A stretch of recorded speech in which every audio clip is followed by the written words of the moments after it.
What's up, everybody? Nick and Jim here with IGN at Gamescom 2026. Jim, you just saw the new Witcher 3 DLC. Yeah. Tell me about it. Well, it's DLC for an 11-year-old game, which I don't know, 2 years ago would have sounded absurd, but now all bets are off.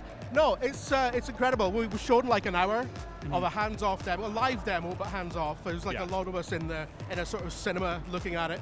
I was sat next to Doug Cockle, who was like very proudly watching his own work, and I do that, so I get it. We all do it. But yeah, no, it's great. And the one thing I thought was really interesting about it was this feels substantial in a way that you maybe wouldn't expect. You know, because like Ubisoft have done late game DLC and it's like an hour or two. You know, it's like it's literally just there to facilitate, like the one they did with Odyssey, just to facilitate a crossover with Valhalla. Somebody else. So I think you'd be forgiven for expecting that sort of thing, but no, this is like a full expansion.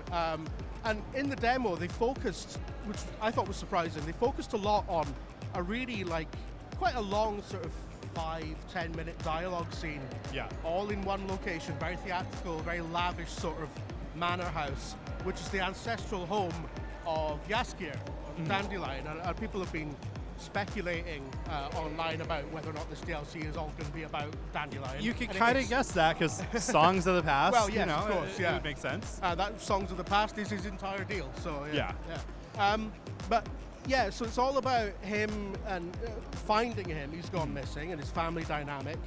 But there's a lot of like intimate sort of family drama moments.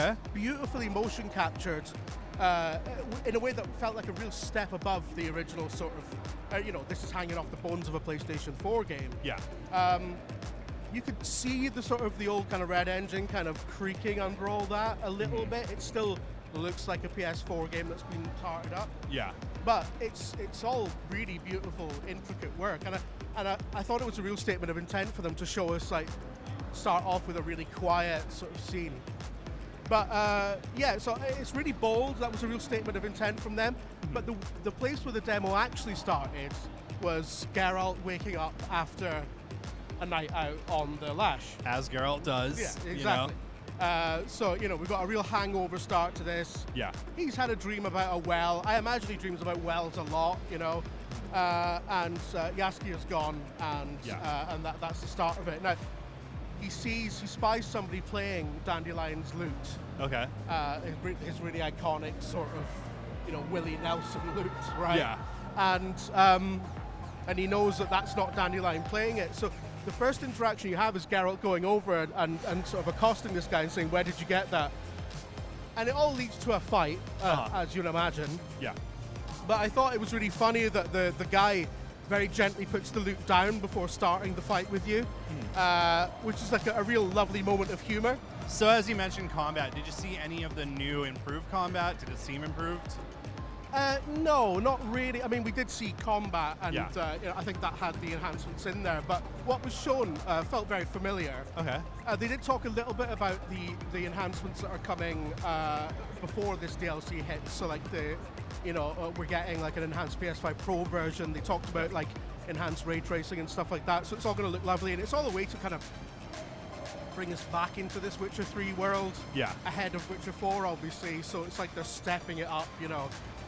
Introduce us back to a much more lovely looking version of the original game, and then new content, and then which I imagine is going to in some way lead to The Witcher 4. But it has to. It'd be strange if it didn't. Yeah, exactly. But if it does link, they've been very coy about that. They haven't said how it does, but I imagine there's going to be something in there.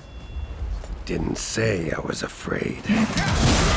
So speaking of linking, at the end of Blood and Wine, it really seemed like it was kind of the end of Geralt's story. He was retiring in a vineyard like we all would love to do. Where does it seem like this takes place in the story? They seem to be, it's very vague where it sits in the timeline, in the same way that I think the previous Blood and Wine expansion was. It's quite similar to Blood and Wine in a couple of ways. It's got a very similar color palette, and it's set in a place that is far away from all the conflict. So it's a bit more rustic and a bit less fairy tale than Toussaint. It's more sort of old world. It's a bit more gnarly, but it's there's no kind of soldiers walking around. There's no sort of battlefield strewn with blood and mud. It's a bit more I guess it's a bit nicer than most of the locales in the original game. But as to where it sits in the timeline, who knows? who knows? Somewhere. Unless I missed it. I don't. Okay, so let's talk about the visuals because this is a new Witcher game, a new expansion on a very old Witcher game. Clearly, it's running on it's PS4 tech. It's it's not next gen. It's previous gen by a bit.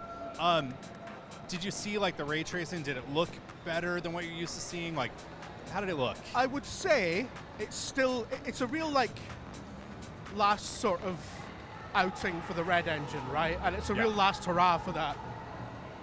In a way, it kind of undermines them a little bit because it still looks beautiful and it's still like I played the current version of Witcher 3 on Pro before I came out here just to see, get back into the sort of thinking of it.